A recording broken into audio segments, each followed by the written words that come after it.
Abram comigo as Escrituras. Abram comigo as Escrituras. Evangelho de Lucas, capítulo 12. Evangelho de Lucas, lá no Novo Testamento, capítulo 12. Ouça bem o que diz a Escritura para mim e para você nesta noite. Evangelho de Lucas, capítulo de número 12. Verso 35. Verso 35 do capítulo 12. Esta foi uma parábola que Jesus ensinou aos seus discípulos. Parábola é esta história, uma história com um fundo moral, com fundo espiritual, para mostrar ao povo, através de ilustrações, verdades fundamentais que Jesus queria ensinar. Então ele contava pequenas histórias e elas tinham este valor de esclarecer ao povo as verdades que Jesus estava ensinando. E no capítulo 12 do Evangelho de Lucas, verso 35, Jesus diz assim: cingido esteja o vosso corpo e acesas as vossas candeias. Sede vós semelhantes a homens que esperam pelo seu Senhor, ao voltar ele das festas de casamento, para que, quando vier e bater a porta, logo lhe abram. Bem-aventurados aqueles servos a quem o Senhor, quando vier, os encontre vigilantes. Em verdade vos afirmo que ele há de cingir-se, dar-lhes lugar à mesa, e aproximando-se, os servirá. Quer ele venha na segunda vigília, quer ele venha na terceira, bem-aventurados serão eles, se assim os achar. Sabem, porém, isto: se o pai de família soubesse a que hora havia de vir o ladrão, vigiaria e não deixaria arrombar a sua casa. Ficai também vós apercebidos, porque a hora em que não cuidais, o Filho do Homem virá, disse Jesus, falando a respeito da sua segunda vinda. Então Pedro perguntou: Senhor, proferes esta parábola para nós ou também para todos? Disse o Senhor Jesus: quem é, pois, o mordomo, fiel e prudente, a quem o Senhor confiará os seus conservos para dar-lhes o sustento a seu tempo? Mordomo fiel e... Vamos repetir. Mordomo fiel e prudente. Outra vez. Mordomo fiel e prudente. Outra vez. Mordomo fiel e prudente. Bem-aventurado aquele servo a quem o seu senhor, quando vier, o achar fazendo assim. Verdadeiramente vos digo que lhe confiará todos os seus bens, confiados a quem? Ao mordomo fiel e... Vamos repetir. Ao mordomo fiel e... Fiel e prudente. Está Jesus dizendo: os seus bens serão colocados nas mãos daquele mordomo, quer dizer, do administrador dos bens. Mordomo é quem administra os bens de Deus, que tem que ter duas características fundamentais. Quais são? Fidelidade e prudência. Fidelidade quer dizer absoluta retidão no seu caráter. Fidelidade quer dizer compromisso de ser honesto com Deus e uns com os outros. Então, vamos lá.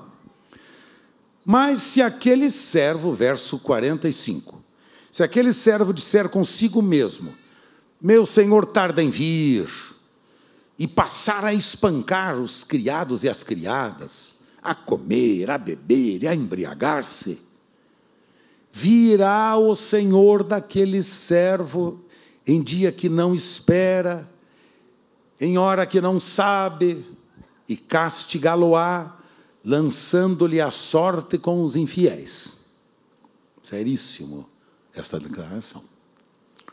Aquele servo, porém, que conheceu a vontade de seu senhor, não se aprontou, nem fez segundo a sua vontade, será punido com muitos açoites. Aquele, porém, que não soube a vontade do seu senhor e fez muitas coisas dignas de reprovação, levará poucos açoites, mas será também repreendido, mesmo que não tivesse consciência da sua responsabilidade. Mas aquele a quem muito foi dado, muito lhe será, e aquele a quem muito se confia, muito mais lhe pedirá. Vamos repetir juntos? Segundo parágrafo. Mas aquele a quem muito foi dado, muito lhe será exigido. A quem muito é dado, muito é exigido. E aquele a quem muito se confia, muito mais lhe pedirão. O Espírito Santo traz ao meu coração e ao coração deste teu querido rebanho as lições simples e objetivas para serem aplicadas na vida deles nesta noite. Espírito Santo, eu te peço, revela a Jesus, sua vontade soberana, e glorifica ao Pai, ao Espírito Santo. Me ajude a compartilhar com meus irmãos, com simplicidade, a tua palavra, que eles recebam a tua palavra como espada fiada de 2 gumes, penetrando até a divisão da alma e do espírito nesta noite, em nome de Jesus. Amém? Amém, meus amados? Amém. Meus queridos, deixa eu falar com vocês sobre 4 tipos de administradores dos bens de Deus. Às vezes a gente reclama, né, que as coisas não vão bem na nossa vida, que nós estamos passando por crise, que temos dificuldades, estamos com lutas financeiras, com questões, então, sabe como é que é? A gente sempre tem coisas na nossa vida que a gente acha que poderia ser diferente, poderia ser melhor, muito mais. A gente começa a, então, transferir a nossa responsabilidade e colocar a culpa nos outros. Ah, deve ser por causa do meu patrão, que não me reconhece o trabalho. Ah, deve ser por causa da inflação brasileira que a nossa presidente não toma conta. Ah, deve ser por causa da crise econômica do país. Ah, deve ser por causa dos problemas da carestia. Ah, deve ser porque minha mulher gastou muito no shopping center este mês. Deve ser porque meu marido fez uma compra excessiva né, para o jogo de futebol. A gente, desculpe essas ilustrações, esses exemplos simples, né, pobres, mas só para entender o seguinte, a ideia de que a gente é fácil e hábil em transferir responsabilidade para os outros, das nossas responsabilidades.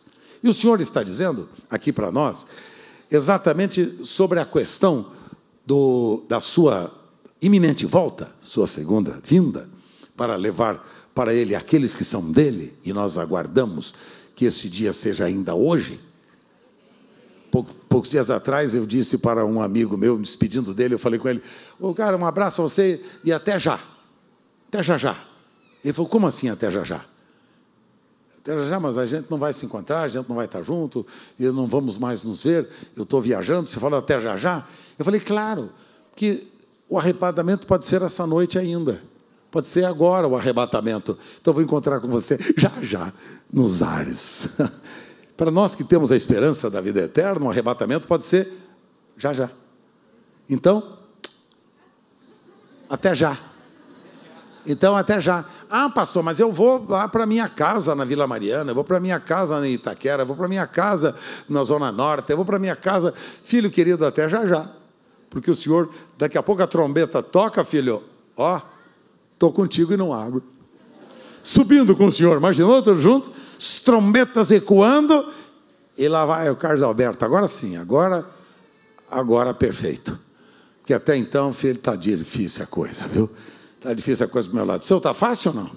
Pô, o meu não está. O meu está. Aquele que começou em mim, boa obra, vai aperfeiçoá-la. Assim é com você também? Bora, não vamos desistir. Mas, enfim, o Senhor está dizendo, eu vou voltar. Vou desejar receber de volta o investimento que fiz em vocês. Dá uma olhada, vocês são pessoas perfeitas, saudáveis. Saudáveis. Não importa se temos limitações físicas ou não, se conseguimos falar bem ou não, se conseguimos ouvir bem ou não, se conseguimos andar bem ou não, se temos limitações motoras, seja quais forem, não importa quais as nossas limitações pessoais, mas na nossa limitação é a totalidade que Deus nos deu. E aquele que é fiel no pouco, sobre o muito? Sobre o muito? Ah, mas eu recebi só esse pequenininho talentinho, pastor. Ah, eu sou tão pequenininho, tão humildezinho. Mentira, é orgulhoso. Eu sou tão humildezinho que tenho um talentinho só. O outro tem 5 talentos, pastor. Filho querido, aquele que é fiel no pouco, no muito será colocado.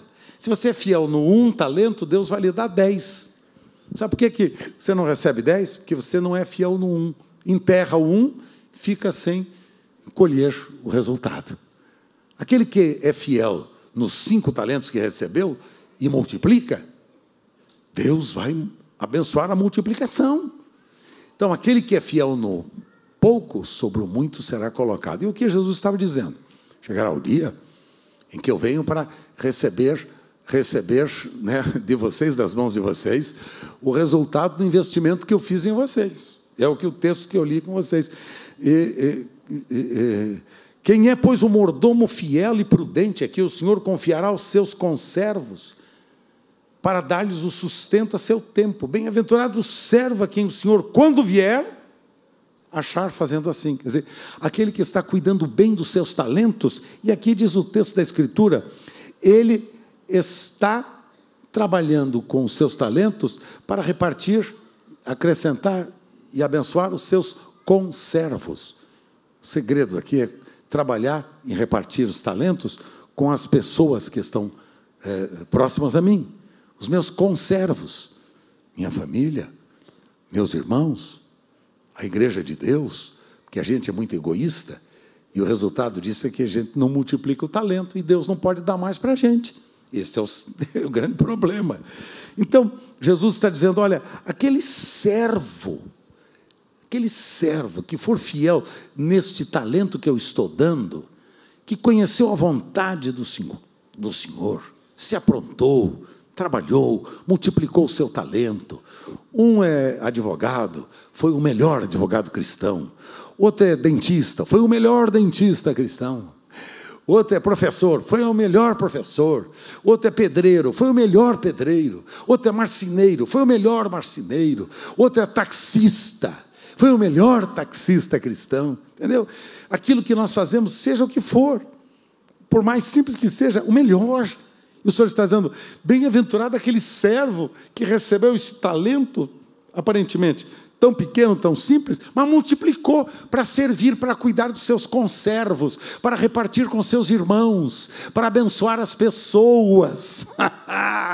Este é o segredo da prosperidade, abençoar as pessoas. Quando eu e Sueli nos casamos, tivemos 3 filhos, e logo depois pensamos que nós poderíamos continuar com o coração aberto, e a nossa casa também, e acolher crianças que não tinham pais, cujos pais os haviam abandonado, ou que haviam falecido, ou qualquer coisa assim. Então, nós abrimos a nossa casa e adotamos 4. Adotamos 4. E ainda para lucro maior, tivemos mais uns 3 ou 4 que vieram também ficar em nossa casa. Então, chegou a época que nós tínhamos lá em casa 10. Obrigado. Vocês estão achando que eu estou com cabelo branco por quê? Foi fácil, não foi fácil. 10 tínhamos lá em casa. E Deus nos deu a graça de trabalharmos com eles. E eu me lembro que quando nós adotamos os nossos 2 primeiros filhos, o casalzinho, né, que adotamos, eu me lembro que tinha uma pessoa que falava assim para mim, Carlos Alberto, você é louco. Você é louco, Carlos Alberto. Qualquer hora vai arrancar esse troço no pé. Você é louco, Carlos Alberto. Como é que você faz um negócio desse, rapaz? Naquela época, a inflação era galopante, era terrível, né?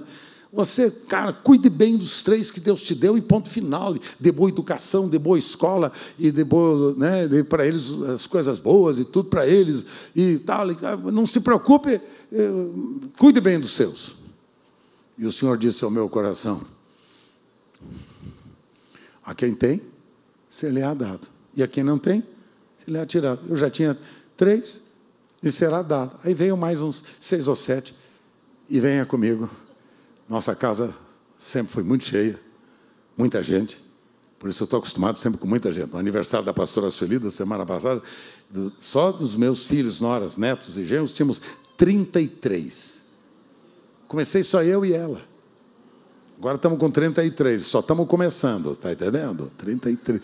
Eu olhei e fiquei feliz, tiramos fotografia dos 33. Que coisa boa, espero que o ano que vem seja 66. O que é que vocês acham? Que maravilha! Mas sabe qual foi a visão que Deus me deu? E quando eu conto isso, não conto para vocês pensarem que eu sou uma pessoa fantástica, maravilhosa, não é isso não. Conto só para dizer que esse milagre aconteceu na minha vida. Quem muito semeia, muito colhe. Quem pouco semeia, pouco colhe. E quem não semeia, não colhe. Aconteceu que meus filhos nunca tiveram necessidade alguma. Nunca.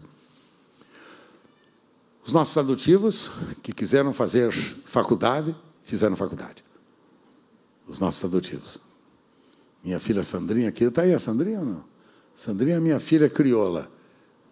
Ela é linda. Ela é professora e se formou na PUC, né? E por aí fora. Meus filhos, naturais e os sobrenaturais, receberam o mesmo investimento, mesmo cuidado. E quero dizer para vocês, nunca me faltou nada. E eu estou bonito e formoso hoje, porque eu aprendi que o segredo é aplicar os meus bens nos meus conservos. E a Sueli é igualzinha, ela faz igual, eu faço, e a gente está feliz da vida porque pôde multiplicar o patrimônio. O segredo da multiplicação do meu patrimônio não é tirar nada de ninguém, é acrescentar os outros. E quanto mais eu semeio nos outros, mais chega para mim de maneira fantástica. Você vai me explicar isso? É uma lei sobrenatural, é a lei da fé. Tudo o que o homem semear, isto também foi o que Jesus ensinou. Então ele disse, olha, carinha, aquele que não conheceu a vontade do Senhor e não se aprontou, e não fez segundo a sua vontade, vai ser punido com muitos açoites, quer dizer, vai apanhar muito na vida, vai sofrer muito na vida. Não é que o Senhor vai se vingar dele, não é isso não. Então eu pensei aqui em quatro tipos de pessoas. Primeiro, muitos que fazem muito com muitos recursos. Faz muito e tem muitos recursos. Eu pensei aqui um exemplo lá da nossa querida rainha Esther, que foi mencionada no culto da manhã hoje, em homenagem à nossa querida pastora Sueli. Capítulo 8 do livro de Esther é um exemplo fantástico. Esther, esta rainha, intercede pelo seu povo, os judeus, junto ao rei Assuero, que era seu marido, um homem de posses, um homem rico, um homem de comando, de liderança, e ela intercede pela sua nação, pelos judeus que estavam passando por crises, por lutas, por perseguições, por dificuldades. Ela intercede para abençoar o povo. E ela tinha tudo. Ela tinha nas mãos o poder, ela tinha nas mãos a autoridade, ela tinha nas mãos um marido poderoso, um marido rico que podia ajudar. Então, o seu marido, por causa da intercessão daquela mulher que colocou todo o seu coração para abençoar o seu povo, o seu marido concede a sua petição em relação à vontade, né? Em relação à petição que ela faz, e concede que os inimigos da nação de Israel fossem destruídos e que o povo de Israel prevalecesse diante dos seus inimigos, e ela salva a sua nação, porque era uma mulher que aprendeu a usar dos seus recursos, do seu patrimônio, da sua autoridade, da sua posição, para investir nos outros. Você já notou que tem gente que alcança determinada posição, né, que tem dinheiro, mas que é egoísta. Egoísta. E quanto mais ele tem, mais ele quer. Eu conheço algumas pessoas assim, ao longo da minha vida, me encontrei com gente assim que vocês não podem imaginar. Gente que é mesquinha. Quanto mais tem, mais quer, né? Mais precisa, mas parece que sente uma ambição desenfreada por dinheiro, desesperada, que se tem um pouco, que é muito mais. Estava lendo na Folha, na revista Veja, naquela revista que vem junto, como é? Veja São Paulo, obrigado. Como é que se diz? A entrevista que foi feita com o dono do SBT, o Silvio Santos. E entre os fatos pitorescos que ele conta, um deles foi que ele estava nos Estados Unidos né? Há pouco tempo atrás, estava lá, porque ele tem uma casa lá em Miami, estava lá nos Estados Unidos. Aí chegou lá, ele pegou o carro e ultrapassou a velocidade, e lá nos Estados Unidos o negócio é sério. O guarda parou e multou. E a multa tem que ser paga na hora. Multa tem que ser paga na hora. E o guarda queria que ele pagasse os $25 da multa. Está na revista Veja dessa semana. Os $25 que ele devia da multa. Tinha que pagar na hora para eles liberar o carro. E aí ele foi e tentava conversar com o guarda. Brasileiro quer quebrar o galho, né? Quebrar o galho. Lá não quebra galho, não, pessoal. Dá um jeitinho, quebra galho e tudo.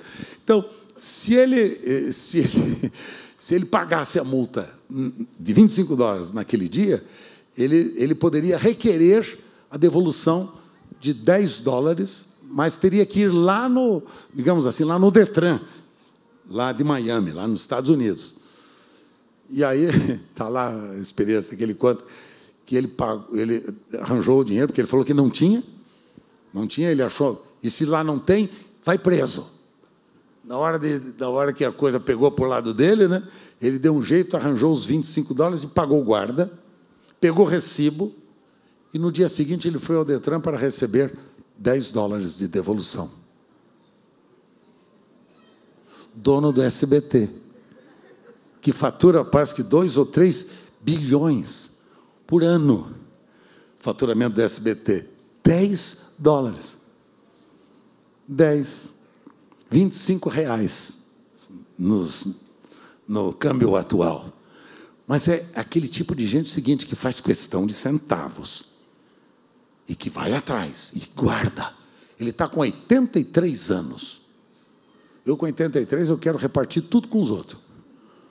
Eu já com 70 já estou repartindo, com 83 estou transferindo tudo. Quem se candidata? Mas vou transferir tudo para vocês. As dívidas também. Estou brincando. Não tenho nenhuma dívida, viu? Quero dizer para vocês que eu não tenho nenhum compromisso. Tudo na minha vida está bem ordenado. Não devo nada. Tudo pago em dia, em ordem. Graças a Deus. Não porque eu seja melhor. É porque eu quero ser coerente com aquilo que eu ensino para vocês. Imagina um pastor falando sobre finanças e o cara fica enrolado na vida financeira. Fica feio, não fica, não? Eu não vou fazer isso, jamais. Então, tem muita gente que faz muito com muitos recursos. Tem dinheiro para quê?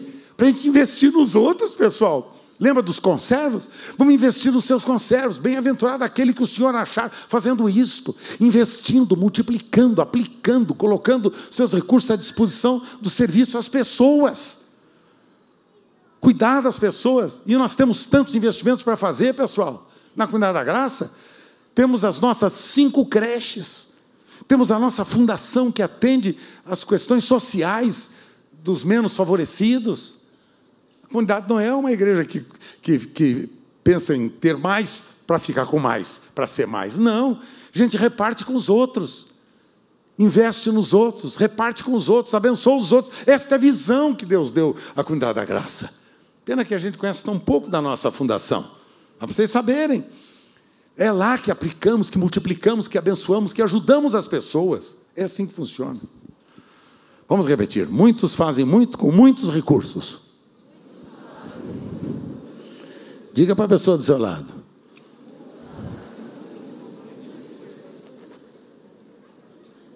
Como é que estão os teus recursos aí? Tudo bem aí? Faz um valezinho para mim hoje? Beleza, estou garantido já essa semana. Agora, segundo, muitos fazem muito. Muitos que com muitos recursos fazem pouco. Muitos que com muito recurso fazem muito pouco. Por exemplo, quer ver? Lucas, capítulo 12, aqui no capítulo 12, onde eu estava, no verso 13 do capítulo 12, veja só. No 13, capítulo 12, verso 13, diz assim: um homem que estava no meio da multidão falou: mestre, ordena meu irmão que reparta comigo a herança dele. O cara está bem de vida, manda ele repartir comigo a herança dele. Jesus respondeu: homem, quem me constituiu juiz ou partidor entre vós? Então lhes recomendou: tende cuidado, guardai-vos de toda e qualquer avareza. avareza, usura, pão-durismo, em outras palavras. Porque a vida de um homem não consiste na abundância dos bens que ele possui. A vida do homem não consiste nisso, na abundância dos bens, poderoso. Ele lhes proferiu, Jesus, uma parábola dizendo: o campo de um homem rico produziu com muita abundância. E este homem rico arrazoava consigo mesmo, dizendo: que farei? Que farei? Pois eu não tenho onde recolher os meus frutos. O que eu vou fazer? São muitos frutos, não tenho onde colocá-los. Então vou fazer isso. Vou destruir o meu celeiro, vou reconstruí-los maiores, e aí recolherei todo o meu produto e todos os meus bens nos meus celeiros maiores. Vou ganhar mais, vou ter mais, vou aumentar muito mais, para ter mais. Ouça bem, queridos. Então vou dizer para minha alma: tens em depósito muitos bens para muitos anos. Descansa, come, bebe e regala-te. Não tem gente assim, que você conhece? Lá, guardou toda a sua riqueza nos bancos, na sua poupança, guardou todo o seu patrimônio, e agora diz: agora estou tranquilo, posso morrer em paz, porque já guardei todos os meus recursos para todos os meus herdeiros e outros mais. Aí Jesus, o que é que Jesus diz para ele? Louco, esta noite te pedirão a tua alma, e o que tens preparado para quem será? Assim é aquele que entesoura para si mesmo e não é rico para com Deus. É aquele que é rico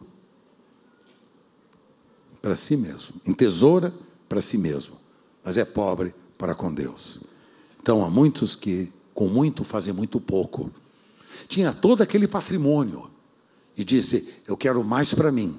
Minha alma descansa, regala-te, tranquiliza-te. Minha alma, vamos fazer os grandes passeios, vamos gastar todos os nossos recursos, vamos investir nas viagens internacionais, vamos fazer todos os turismos que nós entendemos, porque agora nosso celeiro está cheio. Vamos usar e usufruir todos esses nossos bens com toda a abundância. Vamos fazer tudo isso. E o Senhor está dizendo: louco, você que pensa em você mesmo e não pensa em repartir com seus conservas, é louco, porque naquele dia vão pedir a sua alma, e o que você tem recolhido vai servir para quê e para quem? Terceiro, há muitos que com pouco fazem pouco. Tem pouco e ainda faz menos ainda. É a parábola dos talentos, lá do capítulo 25 do Evangelho de Mateus. Se você quiser rapidamente pensar comigo aqui, Mateus 25, verso 14, Jesus ensina essa parábola dizendo o seguinte: olha bem, você já conhece essa parábola. Será como um homem que, ausentando-se de seu país, chamou seus servos e lhes confiou seus bens. A um deu 5 talentos, a outro 2, a outro 1, e a cada um segundo a sua própria capacidade. Então partiu. Deu talento a cada um segundo a sua própria capacidade. Deus não deu os mesmos talentos que deu para mim, não deu para você, porque as nossas capacidades são diferentes. Você tem muito mais habilidades do que eu em outras áreas, então Deus deu mais talentos para você do que para mim. É natural, para que a gente possa fazer o que com esses talentos? O que recebera 5 talentos, saiu imediatamente a negociar e ganhou quantos? Outros 5. Do mesmo modo, o que recebera 2, ganhou outros 2. E o que recebera 1, saindo, abriu uma cova e escondeu o dinheiro do seu senhor. Depois de muito tempo, voltou o senhor daqueles servos e ajustou contas com eles. E então, aproximando-se, que recebera 5, o senhor disse: oh, que maravilha! Você recebeu 5 talentos, aqui você tem outros 5 para você multiplicar. E o outro: muito bem, servo bom e fiel, foste fiel no pouco, sobre o muito te colocarei. E aproximando-se também o que recebera 2, disse o Senhor: 2 talentos me confiaste, aqui tens outros 2 que ganhei. O Senhor disse: muito bem, servo bom e fiel. Lembra da fiel e prudente. Vocês não esqueceram, exatamente. Aí, então, o Senhor diz, olha, pessoal querido, veja muito bem, onde é que está? Opa, me perdi aqui do texto, onde é que está? Perdão. Verso número 24. Não, não. Onde é que eu estou? Misericórdia, 24, desculpa.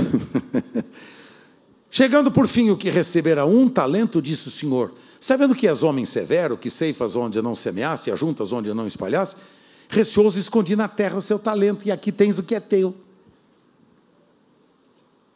Muitos que com pouco fazem pouco.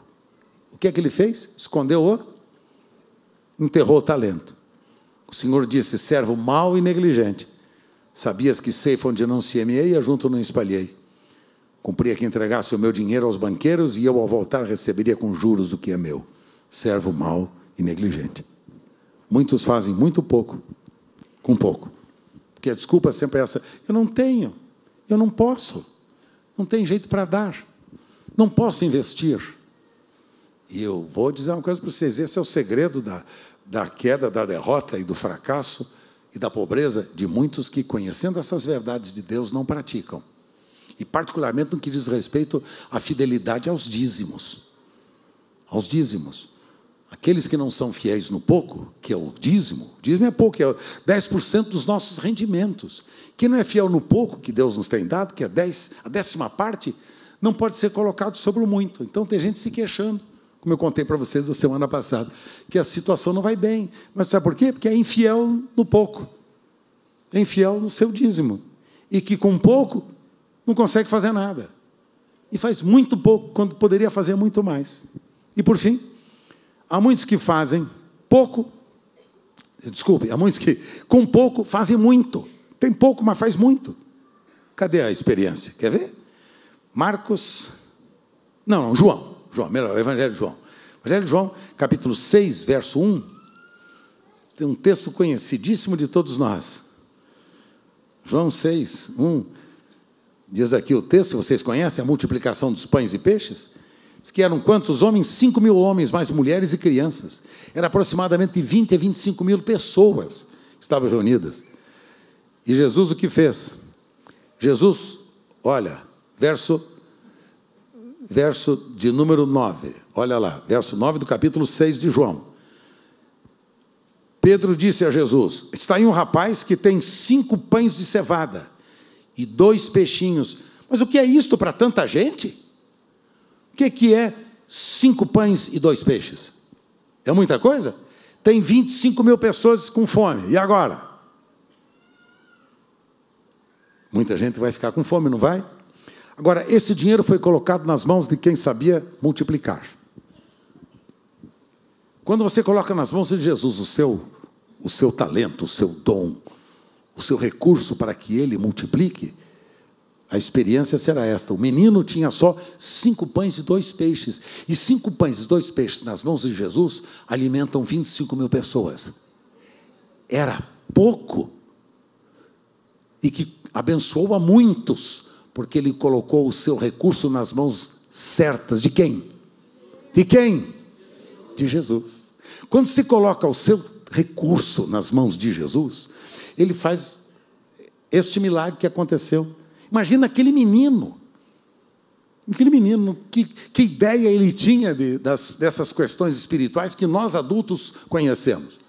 Não chega aos nossos pés, mas ele como menino chegou, eu vou investir, eu vou fazer, e o resultado? Deus multiplicou, abençoou e alimentou 25.000 pessoas.